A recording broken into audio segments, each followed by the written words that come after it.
స్వరము. పితా పుత్ర పవిత్రాత్మ నామమున ఆమెన్. క్రీస్తునాథునిచే అమితముగా ప్రేమించబడుతున్నటువంటి ప్రియ క్రైస్తవ సహోదరి సహోదరులారా, మిమ్మల్ని అందరినీ సామాన్య కాల 17వ ఆదివారపు వాక్య పరిచర్యకై ప్రేమతో ఆహ్వానిస్తూ ఉన్నాను. ఈనాటి గ్రంథ పఠనాలు నిస్వార్థమైన ప్రార్థనకు విలువెక్కువ అనే అంశంపై కేంద్రీకృతమై ఉన్నాయి. ఒక ఆంగ్ల రచయిత ప్రార్థన గురించి చెప్పినటువంటి ఒక మంచి ఉదాహరణ గురించి మనం అందరూ కూడా విందాం. ఒక 10 సంవత్సరాల వయసు గల బాలుడు దేవాలయానికి వెళ్ళి మోకరించి ప్రభువునకు ఒక కోరికను వేడుకున్నాడు. అదేంటంటే తనకి బూట్లు కావాలని కోరాడు. అయితే తన కోరికను ప్రభువునకు ఇస్తూ నాకు తప్పకుండా తీర్చండి అని చెప్పి వెళ్ళాడు. అయితే రోజుకు కూడా స్కూల్కి వెళ్ళే సమయంలో దేవుని సన్నిధికి వచ్చి మోకరించి తనకి బూట్లు కావాలని వేడుకున్నాడు. కొన్ని రోజుల తర్వాత గుడికి వచ్చి దేవుని సన్నిధిలో ఈ విధంగా అంటున్నాడు,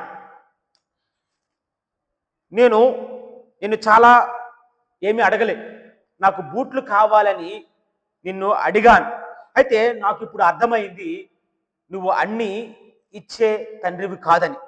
కాబట్టి ఇక మీదట నేను నీ దగ్గర ఏమి కూడా అడగను, నాకు బూట్లు అవసరం లేదు అని చెప్పి కోపంతో దేవుణ్ణి దూషించి బయటికి వెళ్ళాడు.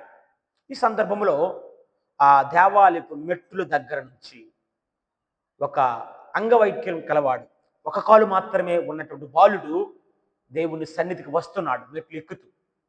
ఈ సంఘటన చూసినటువంటి ఈ మొదటి బాలుడు పశ్చాత్తాపడి, నాకు 2 కాళ్ళు ఉన్నా ఇంకా నాకు బూట్లు కావాలని దేవుణ్ణి దూషించాను అనరాని మాటలు అన్నాను, కానీ ఈయనకి 1 కాలు ఉన్నా దేవుని ప్రార్థించాలి, దేవుని స్తుతించాలని దేవుని సన్నిధికి వస్తున్నాడు అని కొద్దిపాటు నిమిషాలు సిగ్గుపడి దేవుని సన్నిధికి వచ్చి ఈ విధంగా మొరపెట్టాడట, ప్రభువా, నేను ఇంతకు ముందు అన్న మాటలను వెనక్కి తీసుకుంటున్నాను, కాబట్టి నన్ను క్షమించు, నాకు 2 కాళ్ళు ఇచ్చినందుకు గాను నీకు కృతజ్ఞతలు తెలియజేస్తున్నానని వేడుకున్నాడు, ప్రార్థన చేశాడు. అవును ప్రీతమ క్రైస్తవ సహోదరి సహోదరులారా, ఈ కథలో ఉన్నటువంటి మొదటి బాలుని వలె మనలో అనేక మంది ఉన్నాం. ఈ విధంగానే మనం ప్రార్థన చేస్తుంటాం దేవుని సన్నిధికి వెళ్ళి. మరి నిజమైనటువంటి ప్రార్థన ఏ విధంగా ఉండాలి? ప్రీతమ క్రైస్తవ సహోదరి సహోదరులారా, ప్రార్థన అనగా పసిబిడ్డ తల్లి పాలు కోసం వెతుకుతూ తల్లితో ఒక బంధాన్ని పెంచుకున్నట్లే దేవునితో మానవుడు మనస్సుతో పెంచుకునే బంధమే ప్రార్థన. ప్రార్థన అనగా మనస్సు విప్పి దేవునితో మాట్లాడటం, మనసు కప్పి కాదు. దేవుని సన్నిధిలో మనసు విప్పి ముఖాముఖ దేవునితో మాట్లాడటమే ప్రార్థన. మానవులో ఉన్నటువంటి హృదయము ఆధ్యాత్మికముగా ఊపిరి పోసుకోవటమే ప్రార్థన అని ఒక వ్యక్తి అంటున్నారు. మరి ప్రార్థన చేయటం ద్వారా ఏమవుతుంది, ప్రార్థన ద్వారా ఏమి జరుగుతుంది అనే అంశానికి మనం వచ్చినట్లయితే, బలహీనతలో బద్దలైనటువంటి మన బ్రతుకులు బలపడతాయి. వాడిపోయినటువంటి నీ జీవిత ఆశయాలు ప్రార్థన ద్వారా చివరికి చిగురింపజేస్తాయి. చచ్చిపడినటువంటి నీ శరీరములో నరాలన్నీ జీవముతో పుంజుకుంటాయి. నీ శాపాలన్నీ కూడా సంతోషంగా మారుతాయి. నీ వేదనలన్నీ కూడా దీవెనలుగా ప్రార్థన ద్వారా మారుతాయి. దేవుడు మారుస్తాడని కీర్తనకారుడు 103వ కీర్తన 3వ వచనంలో ప్రభువు తెలియజేస్తున్నారు. ప్రార్థన చేయకపోతే ఏం జరుగుతుందంటే, మనిషి ఆరోగ్యముగా ఉండటానికి మనం భోజనం ఎంత అవసరమో మన హృదయము ఆత్మ ఆరోగ్యముగా ఉండటానికి ప్రార్థన అంతే అవసరమంట. ప్రార్థన లేని జీవితం జీవము లేనటువంటి మృత కళేభారముతో సమానం.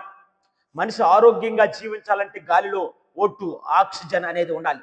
అలానే మన ఆత్మ జీవించాలంటే ప్రార్థన కూడా అంతే అవసరమని పునీత మదర్ తెరేసా గారు మనకు తెలియజేస్తున్నారు. అవును ప్రీతమ క్రైస్తవ సహోదరి సహోదరులారా, మానవ జీవితంలో ప్రార్థనకంటూ చాలా ప్రాముఖ్యత ఉంది. విలువైనటువంటి స్థానాన్ని మనమందరము కూడా ఇవ్వాలి. ఎందుకంటే అసలు ప్రార్థన ఎందుకు చేయాలి అనే అంశానికి మనం వచ్చినట్లయితే, భగవంతునిపై మనకున్నటువంటి విశ్వాసాన్ని పెంపొందించడానికి, అదే విధముగా దేవుడు మన జీవితాల్లో చేసినటువంటి మేలుగాను కృతజ్ఞతలు చేయటానికి, ఏదైనా కార్యాన్ని మనం మొదలుపెట్టినప్పుడు అది విజయవంతం కావటానికి, అదేవిధంగా మన యొక్క కష్టాలను బాధలను విన్నపములను దేవుని సన్నిధిలో చెప్పటానికి ప్రార్థన అవసరం. కాబట్టి ప్రీతమ క్రైస్తవ సహోదరి సహోదర, ఏ కులానికి చెందిన వారైనా, ఏ మతానికి చెందిన వారైనా, ప్రతి ఒక్కరికి కూడా ఈ ప్రార్థన అనేది చాలా ముఖ్యం. ఎందుకంటే దేవునితో మనకు గల ఉన్నటువంటి అనుబంధం మరింత దృఢముగా తయారవటానికి ఈ ప్రార్థన అనేది సహాయపడుతుంది. కాబట్టి నిస్వార్థమైనటువంటి ప్రార్థన దేవుడు ఆలకిస్తాడు. ఎటువంటి స్వార్థము లేకుండా దేవుని సన్నిధిలో ప్రార్థించినప్పుడు ఖచ్చితంగా నీ కష్టాలకు గాను, నువ్వు పెట్టిన మొరలకు గాను ఖచ్చితంగా సమాధానం అనేది దేవుడు ప్రసాదిస్తాడు. కాబట్టి ప్రీతమ క్రైస్తవ సహోదరి సహోదరులారా, మనము అందరి అవసరాలను తీర్చలేం, అందరి కష్టాలను తీర్చలేం, కాకపోతే అందరి కోసం మనం ప్రార్థన చేయగలం. ఎందుకంటే అది ఖర్చుతో కూడింది కాదు. మన అందరి అవసరాలను తీర్చలేము, అందరి కష్టాలను బాధలను తీర్చలేము, కానీ అందరి కోసం ప్రార్థన చేయొచ్చు నిస్వార్థంగా. క్రైస్తవ జీవితంలో ప్రార్థనకున్నటువంటి స్థానం ఎంతో గొప్పదని క్రీస్తు ప్రభు యొక్క జీవితాన్ని మనం చూసినట్లయితే మనకు అర్థమవుతుంది. దైవ ప్రజలారా, క్రీస్తు ప్రభు ఏ విధమైనటువంటి ముఖ్య కార్యాన్ని తన జీవితంలో ప్రారంభించినా ముందుగా ప్రార్థన చేసే ఆ కార్యాన్ని ప్రారంభించాడని మనకి సువిశేష పట్టణాల్లో చెప్తున్నారు. ఆయన స్వస్థతలు చేయటానికి ముందు, అద్భుత కార్యాలు చేయటానికి ముందు, అదేవిధంగా తన బహిరంగ జీవితాన్ని ప్రారంభించడానికి ముందు, లేదా తన శ్రమల జీవితం ద్వారా మరణించడానికి ముందు కూడా ప్రార్థన చేశాడని, ఆ ప్రార్థన ద్వారా మన క్రైస్తవ జీవితాలు కూడా బలపడతాయి, శక్తిని పొందుతాయి. కాబట్టి క్రైస్తవ జీవితంలో ప్రార్థనకు చాలా ప్రాముఖ్యత ఉందని స్వయముగా క్రీస్తు ప్రభువే మనకి బోధిస్తున్నారు. ఈనాటి మొదటి పట్టణంలో మనం చూసినట్టయితే ప్రీతమ క్రైస్తవ సహోదరి సహోదరులారా, యావే దేవుడు సొదొమ గొమొర్రాను నాశనము చేయడానికి నిర్ణయం తీసుకున్నాడు. ఈ విషయాన్ని తెలుసుకున్నటువంటి అబ్రహాము దేవునితో బేరానికి దిగాడు. చివరికి ప్రీతమ క్రైస్తవ సహోదరి సహోదరులారా, ఆ పట్టణములో ఏదో ఒక విధంగా ఆ పట్టణాన్ని అబ్రహాము కాపాడాలని ప్రయత్నం చేశాడు.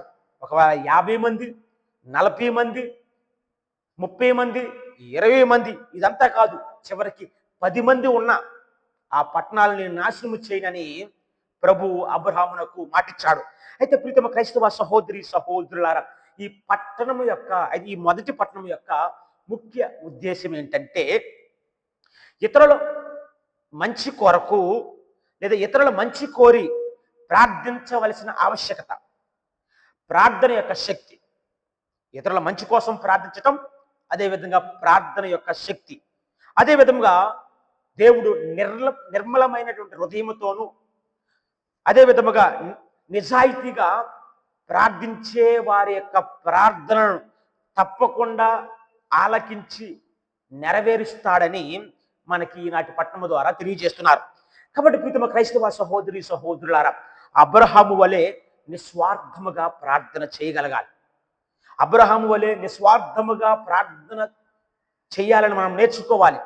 ఈ నేటి ప్రపంచంలో చూసినట్లయితే ఎవరికి వారే యమునా తీరు అనే సిద్ధాంతాన్ని నమ్మి జీవిస్తున్నారు.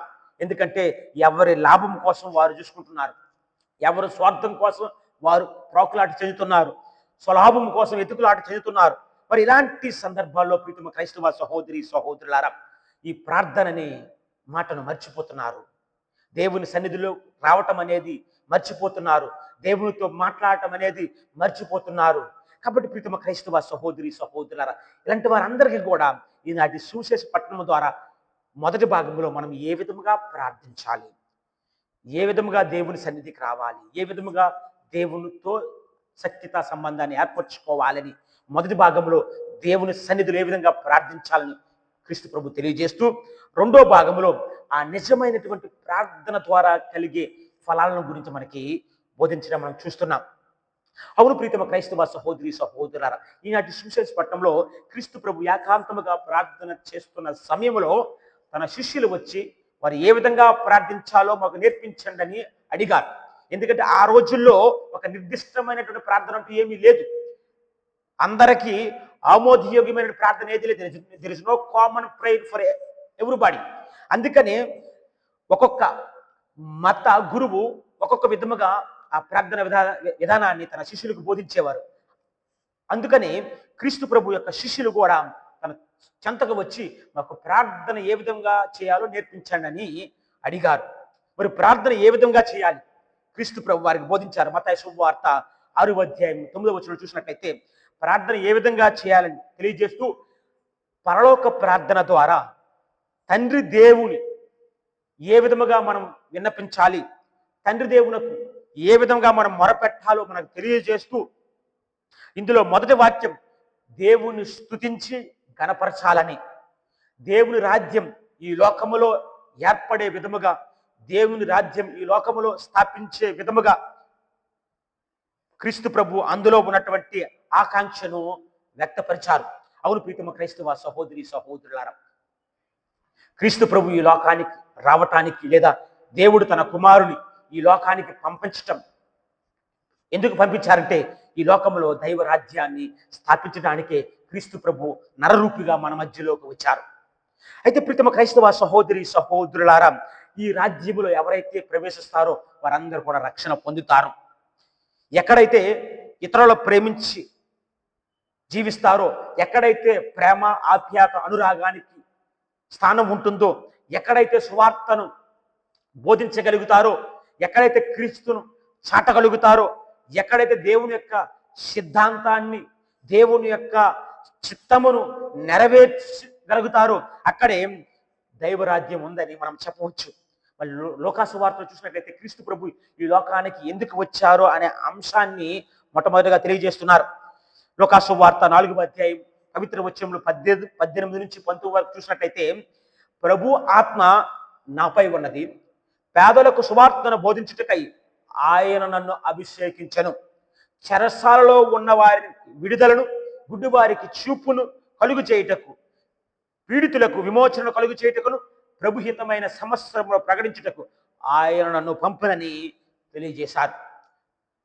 అయితే ప్రీతమ క్రైస్తవ సహోదరి సహోదరు, ఆ తరువాత మొట్టమొదటిగా దేవుని యొక్క చిత్తమును, అదేవిధంగా దైవరాజ్య స్థాపన గురించి, దేవుని స్తుతిస్తూ దైవరాజ్య స్థాపన గురించి మాట్లాడిన తర్వాత, రెండోది ఏంటంటే మన విన్నపములను, ఆ తర్వాత మన అవసరాల గురించి దేవునికి మొరపెట్టాలంట.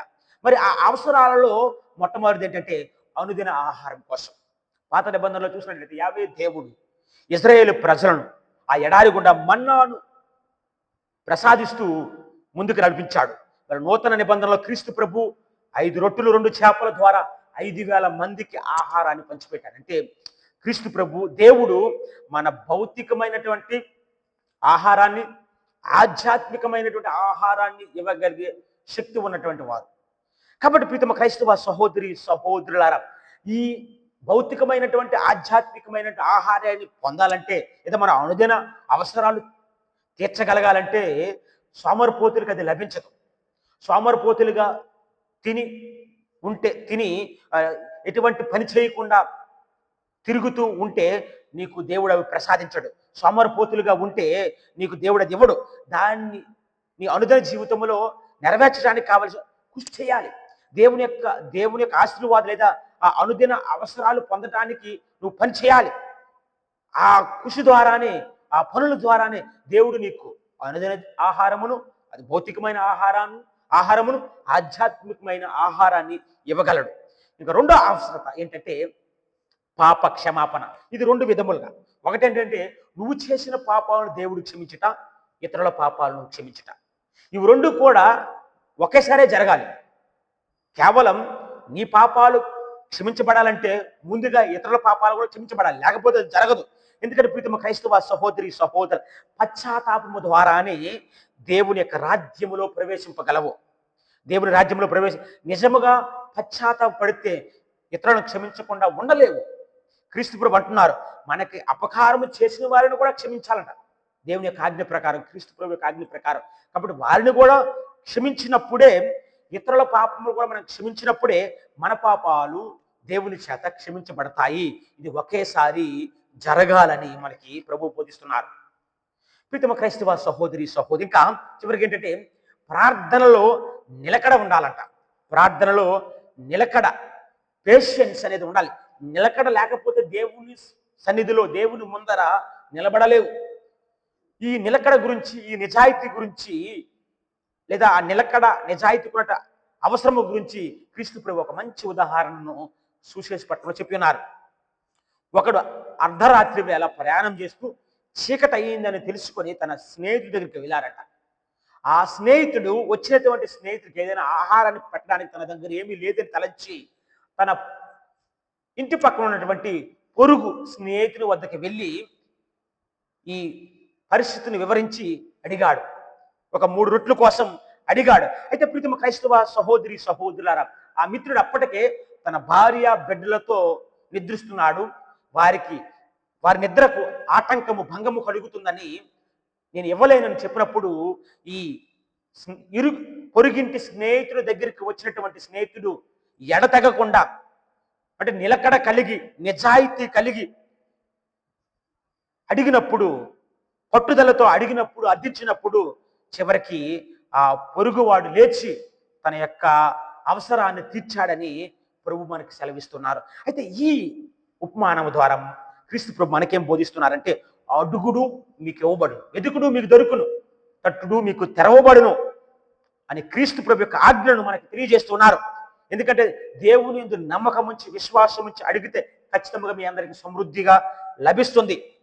ఆయన మన నిజమైన స్నేహితుడు.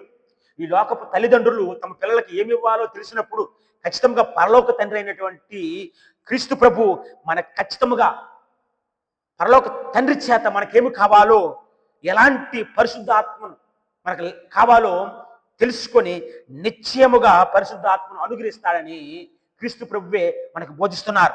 ఎందుకంటే మానవునికి లేదా మనకి దేవునికి మధ్య ఉన్నటువంటి ఆ సంబంధం అనేది ఒక గొప్ప అనుబంధం. అది అన్నదమ్ముల సంబంధం కాదు, లేదా స్నేహితుల యొక్క సంబంధం కాదు, రక్త సంబంధం కాదు. అది నిత్య పిత అయినటువంటి దేవునకును, తండ్రి దేవునకును, అదేవిధంగా మనము తన బిడ్డలైన మనమును ఉన్నటువంటి సంబంధం. పరలోక తండ్రి మాత్రమే మనకు పరిశుద్ధాత్మను ప్రసాదించగలరు అని ప్రతి విశ్వాసి గుర్తించగలిగి ప్రార్థనలో అడిగినప్పుడే ఖచ్చితంగా అది మీకు లభిస్తుంది.